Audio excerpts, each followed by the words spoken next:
Who were you before you were born? A deep dive into Buddhist philosophy and personal reflections. Introduction. The mystery of existence. Have you ever stood beneath a vast, starlit sky and felt an inexplicable sense of longing? A feeling that you've been here before? That your existence extends beyond this lifetime? The question of where we come from before birth is one of humanity's oldest and most profound inquiries. Philosophers, spiritual seekers, and religious traditions have sought answers to this enigma for millennia. Buddhism offers a unique perspective, distinct from the concepts of a singular divine creator or random emergence from nothingness. Instead, it presents a nuanced understanding of existence, one rooted in cause and effect, karma, and the continuity of consciousness. In this exploration, we will not only examine Buddhist teachings but also incorporate reflections on modern science, real-life cases, and personal insights to create a holistic view of this timeless question. Chapter 1. The Search for Our Origins. From ancient times to the present, humanity has been captivated by one profound question: where do we come from? There is no single answer, as each culture and tradition offers its own unique interpretation. In monotheistic religions like Christianity and Islam, every soul is believed to be uniquely crafted by God. Life has a clear beginning and end, guided by divine will. Right-pointing arrow. This perspective provides a sense of security. If we were created by a higher being, then surely our existence has a deeper purpose. Hinduism and Buddhism, on the other hand, present a different view. They teach that life is not a singular event but a continuous cycle of birth, death, rebirth. What we call self is actually a stream of consciousness, ever changing and flowing from one existence to another. Right-pointing arrow. If this is true, then our joys, sorrows, or even innate talents may not solely come from this life but could be the result of countless past existences. Indigenous traditions around the world also tell fascinating stories. Many believe that before birth, souls choose their journey. Some Native American tribes teach that before incarnating, each soul consults with spiritual guides to decide the challenges they will face in this life. Right-pointing arrow. Perhaps this explains why some people are born with an unshakable passion or mission they cannot explain. The Buddha's search. More than just remembering the past. Rather than accepting beliefs at face value, the Buddha sought answers for himself. During 6 years of extreme asceticism and deep meditation, he recalled countless past lives, not just his own but those of all beings. He saw how karmic actions connected each lifetime like an invisible thread.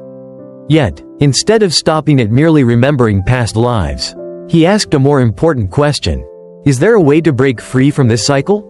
For if one keeps cycling through endless births and deaths, subject to the whims of karma, then where is true liberation?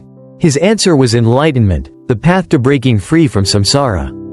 Mysterious signs. Past life memories in everyday life? As I grew up, I often experienced strange moments of déjà vu, feeling like I had been somewhere before, even though I knew I hadn't. Certain cultures, languages, or even music resonated deeply within me in a way I couldn't explain, as if I had known them long ago. I also had irrational fears, like a fear of deep water despite never having a near-drowning experience, or an unexplained aversion to a particular city I had never visited. Were these just tricks of the subconscious, or faint echoes of past lives? Many people have similar experiences. Some children recall vivid details of past lives, sometimes verifiable through historical records. Dr. Ian Stevenson, a researcher, spent decades studying thousands of such cases, finding compelling evidence that suggests there may be something more to our existence than just this one lifetime. Of course, science has yet to prove reincarnation definitively. But Buddhism does not ask us to believe blindly. The Buddha encouraged us to observe, reflect, and investigate for ourselves in order to find our own truth. Have you ever felt the same? If you've ever had a déjà vu moment, an unexplained fear, or an inexplicable connection to a distant culture, you may have wondered, have I lived before? Regardless of the answer, the journey of questioning our origins is a meaningful one. Perhaps what matters most is not where we come from, but where we are going and what we choose to do with this life. Chapter 2. Evidence for past lives, fact or fiction? Reincarnation is often dismissed as a religious or mystical idea, yet intriguing evidence challenges such skepticism. Across cultures and throughout history, there have been countless cases of individuals who recall past life experiences, some of which have been rigorously investigated and verified. One of the most compelling sources of research comes from Dr. Ian Stevenson and Dr. Jim Tucker at the University of Virginia, who dedicated decades to studying cases of children who seemed to remember details of past lives with remarkable accuracy.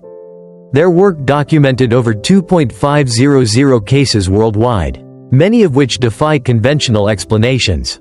Case study: Shanti Devi, A Life Remembered. One of the most famous cases occurred in 1930s India. A young girl named Shanti Devi, just 3 years old, began describing a life she had supposedly lived in another town, a place she had never visited. She insisted she had been a woman named Laji, who had died during childbirth. She provided astonishingly accurate details about her past life, including checkmark the name of her former husband, checkmark the appearance of her house, checkmark the town she had lived in, checkmark the circumstances of her death. Curious and skeptical, local authorities and researchers arranged a meeting with the man she claimed was her husband from the previous life. Light bulbed the moment she saw him. She recognized him immediately. She even referred to him with the pet name she had used in her past life, something only he and his late wife would have known. Shanti Devi's case drew the attention of Mahatma Gandhi himself, who set up an official investigation. The findings were so compelling that they remain one of the strongest recorded cases suggesting past life memories. More cases. Could it happen to anyone? Shanti Devi's story is not unique. Many similar cases have emerged worldwide, with young children recalling past lives with astonishing clarity. Small Diamond James Leininger, USA, a young boy in Louisiana had persistent nightmares about being a fighter pilot in World War II. He recalled specific names, details of his plane, and even the exact way he died, all of which were later verified. Small Diamond the Pollock twins, UK, two twin girls in England seemed to recall being their deceased older sisters, who had tragically died in a car accident. They knew things about their previous lives that their parents had never told them. In these cases, the children's memories faded as they grew older, raising the question: are such memories naturally suppressed as we develop our sense of self in this life? Personal reflection. Reincarnation in everyday life? Beyond well-documented cases, many of us experience moments that hint at deeper connections. Thought balloon: have you ever met someone for the first time and felt an immediate bond, as if you had known them forever? Thought balloon: have you ever been drawn to a certain place, era, or culture without knowing why? Thought balloon: have you ever had an unexplainable fear of something you've never encountered before? Traditional psychology might attribute these experiences to subconscious memories, instincts, or psychological conditioning. However, Buddhism offers another perspective. Seedling these experiences could be karmic imprints, memories, emotions, or relationships carried over from past lives. For example, Small Diamond, a person with an irrational fear of drowning, might have drowned in a previous life. Small Diamond, a child with extraordinary musical ability at a young age, might have mastered that skill in a past incarnation. Small Diamond, a person who instantly connects with someone, may be encountering an old friend or lover from another lifetime. Fact or fiction? The invitation to explore. While science does not yet have definitive proof of reincarnation, cases like Shanti Devi, James Leininger, and many others suggest that the idea cannot be dismissed outright. Buddhism does not demand blind belief in past lives. Instead, it encourages personal exploration and contemplation. The Buddha himself emphasized direct experience over dogma, urging us to observe our own minds and lives for signs of deeper truths. Could it be possible that our lives are not isolated events, but part of a much greater journey? If so, what lessons are we carrying from the past? And more importantly, what karmic seeds are we planting for the future? Chapter 3. The Science of Consciousness and Karma. Buddhism presents a fascinating perspective on consciousness, one that differs from both religious dogma and materialistic science. Instead of seeing the mind as a fixed entity or something that ceases at death, Buddhism teaches that consciousness is a continuous stream. Much like a river, it flows, transforms, and evolves, shaped by our thoughts, intentions, and actions, our karma. The river analogy. A mind that is always flowing. Imagine you are standing by a river. The water before you is always moving, never the same, yet the river itself retains its form and identity.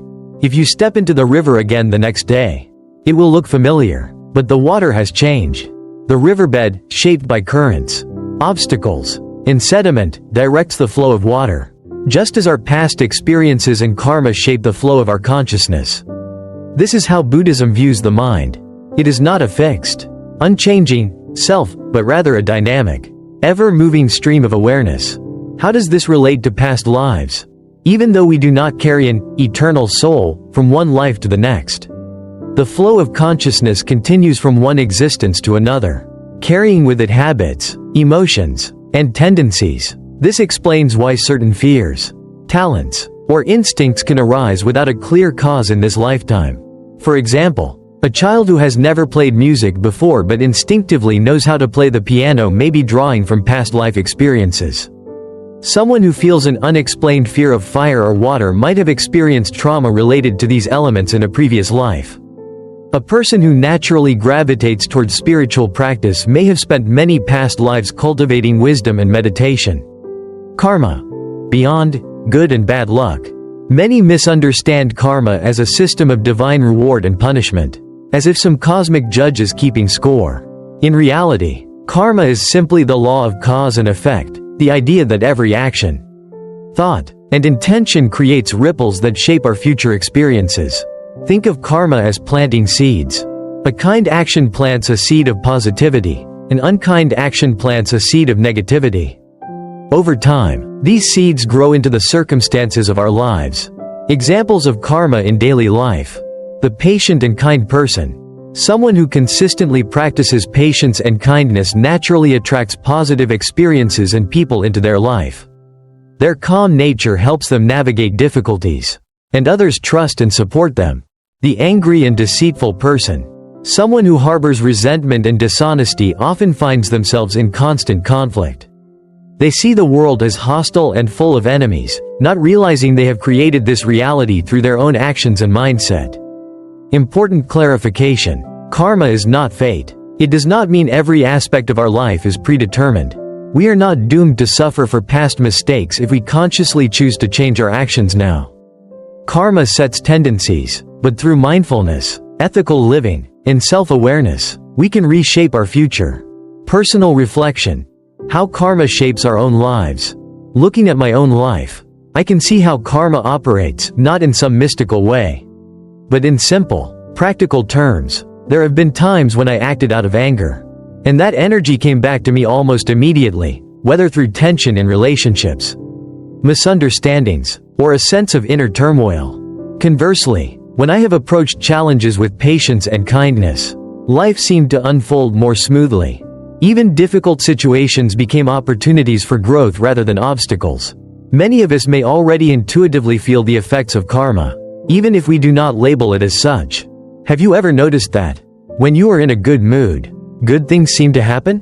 When you are frustrated or negative, small problems suddenly multiply? This is karma in motion, not as a supernatural force, but as a reflection of how our mindset and actions shape our experience of reality.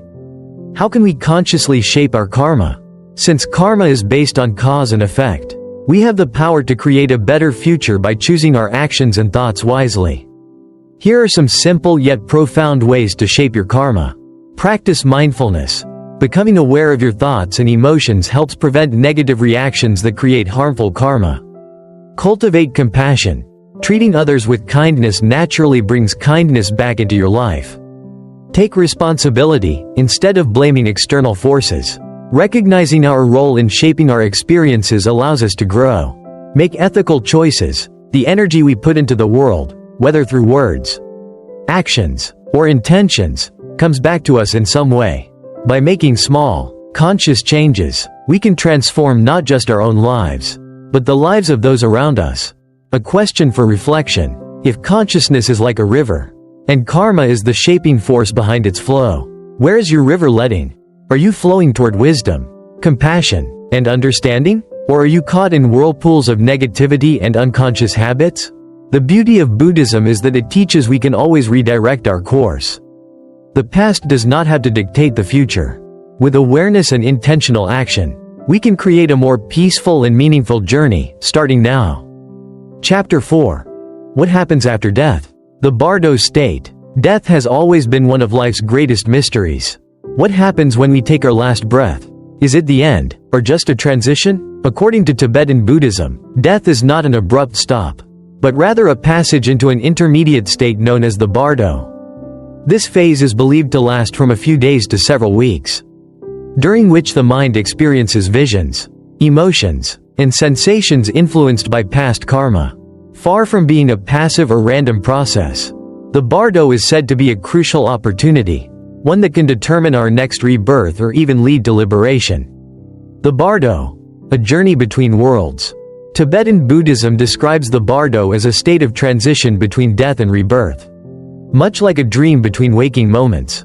The Tibetan Book of the Dead, Bardo Thodol, provides detailed guidance on how to navigate this mysterious phase. What happens in the Bardo? At the moment of death, our consciousness detaches from the physical body. Without the body's usual sensory input, the mind is flooded with visions, some beautiful, some terrifying. These visions are manifestations of our own karma and mental tendencies.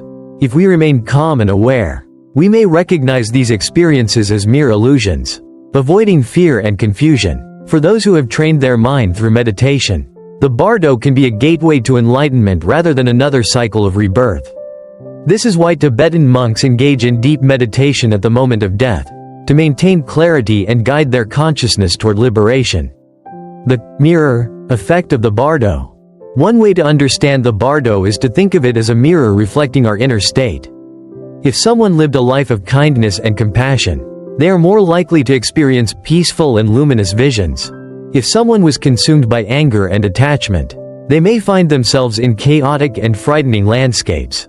This is not a form of divine punishment, but rather the mind encountering itself. For example, a person who spent their life obsessing over wealth might experience visions of desperately grasping for gold that crumbles into dust. Someone with deep resentment and hatred might see dark, shadowy figures chasing them, not as external beings, but as projections of their own unresolved emotions.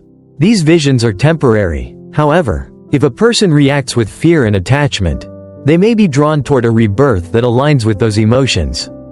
Conversely, if they remain calm and recognize the illusions, they have a chance to awaken. This is why Tibetan Buddhism places great importance on preparing for death while still alive, through meditation, ethical living, and deep awareness, personal reflection, dreaming as a window into the Bardo. Many Buddhist teachers compare the Bardo to the dream state. Have you ever had a lucid dream? A dream where you became aware you were dreaming and could control your actions? Lucid dreaming is often described as waking up within the dream, a moment where you realize, wait, this isn't real. Suddenly, you can make conscious choices, rather than being swept away by the dream's storyline. Some people, upon realizing they're dreaming, choose to fly or visit different places. Others, upon encountering a nightmare, change the dream's outcome by facing it with awareness instead of fear. Tibetan Buddhism suggests that the Bardo functions in a similar way. If we can train ourselves to become aware while dreaming, then perhaps we can also develop awareness in the Bardo, giving us more control over the transition after death. Dream practice. Preparing for the Bardo. In Tibetan traditions, there are special meditative practices that help train the mind to become conscious during both sleep and death. Dream yoga. Practicing awareness in dreams to gain control over the subconscious mind. Meditating on impermanence. Contemplating the ever-changing nature of life to reduce attachment at the moment of death. Practicing letting go. Training oneself to release attachments, knowing that everything in life, including the body, is temporary. Through these practices, one can approach both sleep and death with greater clarity and less fear. A question to consider: are we preparing for death? Modern society avoids talking about death. It is often seen as something frightening or distant. But Tibetan Buddhism teaches that life itself is preparation for death. If we suddenly entered the Bardo today, how would our mind react? Are we carrying fears, attachments, and regrets that would overwhelm us? Or have we cultivated enough awareness to navigate this transition peacefully? The good news is that we do not need to wait until death to prepare. By practicing mindfulness, compassion, and awareness in daily life. We are already shaping our experience of the bardo, long before we arrive there. A final thought. Death is an opportunity. While the idea of the bardo might seem mysterious or intimidating, it is ultimately an opportunity, a chance to awaken, to break free from illusion, and to move toward liberation. If we can become aware in the dream of life, we can become aware in the dream of death. And perhaps, in that moment of awareness, we can wake up completely. Chapter 5. The No-Self Paradox. One of the most profound and challenging teachings of Buddhism is the idea that there is no permanent, unchanging self. At first, this might seem deeply unsettling. After all, most of us instinctively believe in a core identity, a me, that remains the same throughout life. Even more confusing, this idea appears to contradict the concept of reincarnation. If there is no soul or permanent self, what continues after death? The answer lies in understanding selfhood as a process, not an entity. The chariot analogy. What is the self? To explain this idea, the Buddha used a simple but powerful analogy, the chariot. Imagine you see a chariot rolling down the road. You point at it and say, "That is a chariot." But what actually makes it a chariot? Is it the wheels? The axles? The frame? The seat? If you take apart all its components, one by one, where is the chariot in itself? The chariot is not a single, independent thing. It is merely a collection of parts that function together. When those parts are dismantled, the chariot as an entity disappears. Similarly, our sense of self is just a label we assign to a collection of ever-changing components. The 5 aggregates, skandhas, keycap 1 form, body, our physical presence, constantly aging and changing. Keycap 2 sensations, feelings, our emotions and sensory experiences, always fluctuating. Keycap 3 perceptions, the way we interpret the world, shaped by past experiences. Keycap 4 mental formations, thoughts, intentions, the habits, ideas, and beliefs we accumulate. Keycap 5 consciousness, our awareness, flowing like a river from moment to moment. Where is the self in all of this? Just like the chariot, it is simply a collection of changing elements. There is no single, unchanging essence behind it. What continues after death? If there is no fixed self, then what carries over into the next life? Think of a candle flame lighting another candle. The second flame is not identical to the first, but it was ignited by it. Likewise, our thoughts, emotions, and karmic tendencies flow forward, not as a solid thing, but as a continuity of energy and influence. It's not the same flame, but there is a clear connection. It's not the same self, but there is a continuity of cause and effect. This is why Buddhism does not require a soul for rebirth to make sense. What moves forward is not an eternal identity, but the momentum of karma, our habits, desires, and unfinished lessons. Imagine throwing a stone into a lake. The stone sinks, but the ripples continue spreading. We are not the stone. We are the ripples. Why this realization is liberating. At first, the idea of no self, anatta, might feel strange or even scary. But in reality, it is incredibly freeing. If we had a fixed, unchanging self, we would be stuck in our habits, limitations, and identities forever. But because we are a process, we are free to transform and evolve in each moment. You are not the same person you were 10 years ago. You are not even the same person you were yesterday. This means that change is always possible. We are not bound by past mistakes, labels, or stories. For example, a person who was once filled with anger can become compassionate. A person who once felt lost can find clarity. A person who has suffered can heal and inspire others. Understanding no self does not make life meaningless. It makes it flexible and full of possibility. Personal reflection. The illusion of a fixed identity. Looking back at my own life, I can see how much my sense of self has changed. There were times I thought I was one kind of person, only to realize later that I had completely changed. There were moments I felt stuck in certain habits or emotions, only to later realize they were just passing phases. Have you ever looked at an old photo of yourself and thought, "That doesn't feel like me anymore"? Have you ever held onto a belief for years, only to later realize it was wrong? Have you ever been surprised by how much you've changed, even without noticing it? If self were truly fixed, none of this would be possible. but because we are fluid. We have the ability to grow, to let go, and to start anew at any moment. A question to consider. Who are you without the labels? Our entire life, we are given labels. I am smart. I am not smart. I am successful. I am a failure. I am this kind of person. I will always be this way. But if the self is just a process, not a solid thing, what happens when we let go of those labels? What if you are not just one thing? What if you can be anything? Instead of clinging to an idea of who we should be. What if we embraced the freedom to keep evolving? A final thought. The ocean and the wave. A wave rises from the ocean. It has a form, a movement, an identity. But in the end, the wave is not separate from the ocean. It is simply a temporary expression of it.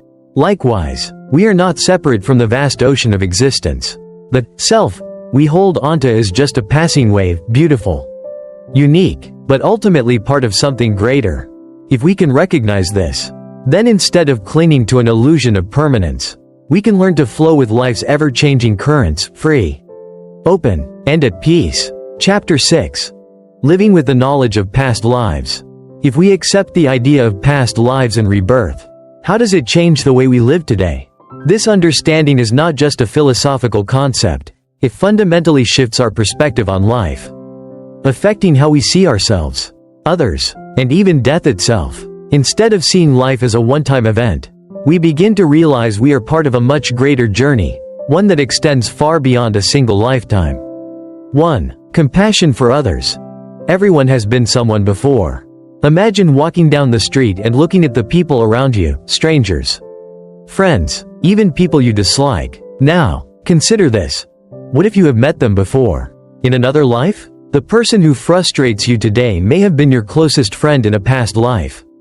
A stranger on the subway might have once been your mother, your child, or your teacher in another time. Even someone who wrongs you now might have once been someone you deeply loved. Buddhism teaches that every sentient being has lived countless past lives, and in those lives, we have all been connected in different roles, relationships, and circumstances. What if we looked at others with this understanding? Would we still judge so quickly? Would we still hold on to resentment? Or would we develop a deeper sense of kindness and patience, knowing that we are all caught in the same cycle of existence? Personal reflection. A shift in perspective. There was a time when I struggled with anger toward someone who had wronged me.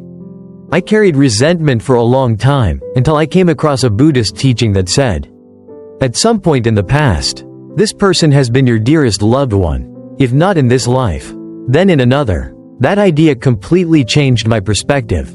What if this person had once been my brother, my best friend, or even my child in another existence? Could I still hold on to my anger, knowing that life simply changes our roles over and over again? Suddenly, my frustration turned into understanding. I still set boundaries, but I no longer felt hatred, only compassion. 2. Taking responsibility. We are the authors of our future. If we accept that our past actions have shaped our present, then it logically follows that our present actions are shaping our future. This is both empowering and humbling. It means that we are not victims of fate. We are active participants in our own spiritual journey. Every action, every thought, every intention sets the course for what comes next. If we plant seeds of kindness, wisdom, and patience, our future will reflect those qualities. Example. 2 different paths. Imagine 2 people. Person A always reacts with anger and blame. They hold grudges, spread negativity, and live with resentment. Over time, their mind becomes filled with suffering, and their future unfolds with conflict and unhappiness. Person B faces challenges but chooses patience. They seek understanding, act with kindness, and cultivate wisdom. Their future naturally leads to peace and harmony. Neither of them is good or bad, but their choices shape their own experience. When we truly grasp this, we stop blaming external circumstances and start taking responsibility for how we respond to life. Instead of saying, "Why is this happening to me?" we ask, "What can I learn from this?" Instead of saying, "I can't change," we realize, transformation is always possible. 3. Overcoming the fear of death. A shift in perspective. For many, death is the ultimate fear, the great unknown. But if death is not an end, but a transition, then does it really need to be feared? Imagine a caterpillar experiencing a cocoon for the first time. From its perspective, everything is coming to an end. Its form dissolves. Its world disappears. But what happens next? It emerges as a butterfly. Death, from the Buddhist perspective, is not an annihilation but a transformation, just as the caterpillar cannot yet understand its future form. Example: facing death with awareness. Tibetan monks practice meditations on death not to be morbid, but to cultivate peace. They train their minds to face death as a natural transition, just like moving from one dream to another. This is why Buddhist masters who have attained deep wisdom often pass away in a state of peace and clarity, because they have practiced recognizing death not as a tragedy, but as a passage to the next phase of their journey. If we truly understand rebirth, then death is no longer a fearful end. It is simply the beginning of another experience. Living with this knowledge, a practical approach. So how do we integrate this wisdom into daily life? Keycap 1. Practice compassion. When dealing with others, remind yourself, this person has played many roles in my past lives. Treat them with patience. Keycap 2. Take responsibility. Every thought and action shapes your future. What kind of seeds are you planting today? Keycap 3. Reflect on impermanence. Nothing lasts forever, not pain, not joy, not even life itself. Knowing this, how can you live more meaningfully today? A final thought. Life is a journey, not a destination. Understanding past lives shifts the way we see the present. Instead of seeing this life as our only chance, we see it as one chapter in a much larger story. Instead of feeling trapped by the past, we realize that change is always possible. Instead of fearing death, we begin to see it as a natural transformation. So the real question is not just, where have we been? But rather, where do we choose to go from here? Chapter 7. Practical applications. Living with awareness. Understanding past lives, karma, and impermanence is not just a philosophical exercise. It is meant to transform the way we live right now. Buddhism is not about blindly believing in ideas but about applying them in ways that reduce suffering, increase wisdom, and create a more meaningful life. So, how can we integrate this knowledge into our daily experience? 1. Meditation on past lives. Uncovering the subtle traces. Some advanced meditation techniques aim to explore past life influences. While not everyone will recall specific past lives, many practitioners experience deep insights into unexplained tendencies, fears, or affinities. Example: the child who remembered another life. There are well-documented cases of young children recalling past lives with astonishing accuracy. But even for those who don't recall specific memories, many of us have moments of inexplicable connection to places, people, or historical events. Have you ever felt strangely at home in a foreign country, even though you've never been there before? Have you ever met someone and felt an instant familiarity, as if you had known them forever? Do you have unexplainable fears, talents, or interests that seem to have no root in this lifetime? How to explore past life influences. Set aside time for meditation, focusing on deep relaxation and visualization. Reflect on patterns in your life. Are there fears, interests, or emotional responses that seem to have no logical origin? Observe any vivid dreams or déjà vu experiences, as they may hint at subconscious past life memories. Even if we don't recall past lives, we can still work with their effects by understanding and transforming our present karma. 2. Observing karmic patterns. Noticing life's recurring themes. Karma does not always reveal itself in dramatic ways. Often, it appears in subtle, recurring life themes. Example: the repeating lesson. Have you ever noticed the same types of challenges appearing in your life over and over again? Perhaps you attract the same kind of difficult relationships, struggle with similar obstacles in work, or face the same emotional struggles no matter where you go. These recurring patterns may be karmic imprints, lessons carried from the past that we have not yet resolved. Instead of asking, "Why does this keep happening to me?" try asking, "What is this teaching me?" For example, if you repeatedly encounter dishonest people, perhaps life is teaching you to develop discernment and trust your intuition. If you keep finding yourself in conflicts, perhaps life is inviting you to cultivate patience and understanding. If you struggle with financial hardship, perhaps there is an old karmic pattern around attachment or generosity that needs to be addressed. By observing these patterns without judgment, we can begin to make conscious changes rather than repeating old cycles unconsciously. 3. Acts of kindness. Creating positive karma for the future. Understanding karma means recognizing that every action, word, and thought is a seed planted for the future. Even the smallest acts of kindness can have ripple effects beyond what we imagine. Example: the ripple effect of a simple act. Imagine you help a stranger carry their groceries up the stairs. To you, it may be a small, forgettable moment, but to them, it may restore their faith in humanity on a difficult day.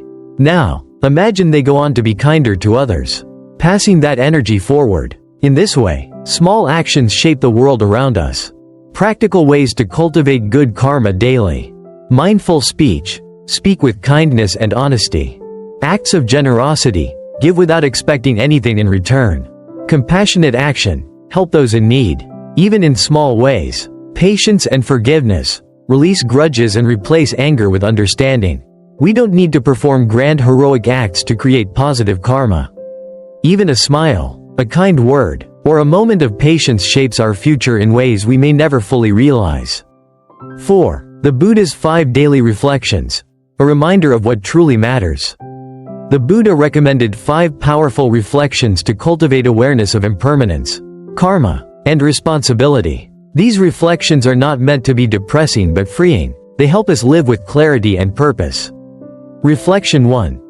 I am of the nature to grow old. I cannot avoid aging.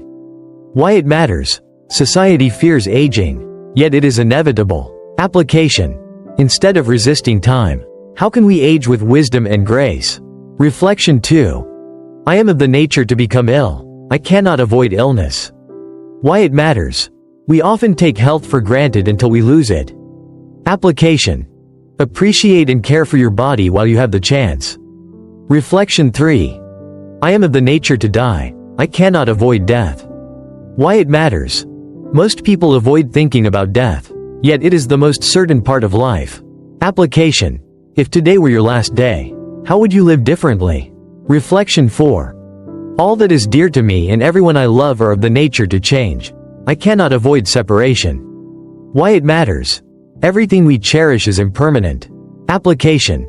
Instead of clinging, can we love without attachment and appreciate every moment fully? Reflection 5. I am the owner of my actions, heir to my actions. Why it matters. No one else is responsible for our happiness or suffering. We shape our own destiny. Application. What seeds are you planting today for the future? A final thought. Bringing awareness into every moment. Living with the knowledge of past lives, karma, and impermanence is not about escaping reality. It is about engaging with life more deeply, more consciously, and more meaningfully. With awareness, we see challenges as opportunities for growth. With impermanence in mind, we cherish every moment more fully. With karma in our hands, we take responsibility for shaping a brighter future. Each moment is an opportunity to live more mindfully, more compassionately, and more freely. So, how will you live today? Conclusion. The journey beyond this life. As we have explored the profound teachings of past lives, karma, impermanence, and the nature of self, one truth becomes clear. Life is not a single chapter, but an ongoing story. Every thought we think, every word we speak, and every action we take shapes the pages of our existence, not just in this lifetime, but in the ones to come. But rather than being trapped by this knowledge, Buddhism invites us to see it as liberation. We are not fixed. We are free to grow, change, and evolve in every moment. We are not powerless. Every choice we make has the potential to transform our future. We are not alone. Every being we encounter has walked this path with us before and will walk it with us again. A call to live with awareness. With this understanding, how do we live differently? Do we hold on to anger, knowing it may ripple into future lives? Or do we choose compassion? Do we cling to temporary things, knowing they will one day fade? Or do we embrace change with peace? Do we act with mindfulness, knowing our karma is shaping tomorrow? Or do we move through life unconsciously? The choice is always ours. We may never know all the details of our past lives, but we do know this: we are here, right now, and what we do in this moment determines everything that follows. If death is simply a doorway, then life is a precious opportunity, one that should not be wasted. A final reflection. The ocean and the wave. A wave rises from the vast ocean. It has its form, its movement, its story. But when it crashes back into the sea, it does not disappear, it simply changes. It is not lost. It is not gone. It is simply returning home. Likewise, we are not separate from the great ocean of existence. We rise, we fall, we change, we return, only to rise again. So let us live with wisdom. Let us love without attachment. Let us walk this path with awareness, knowing that our journey does not end here, it continues. Where we go next is up to us. May we walk this path with clarity, kindness, and courage.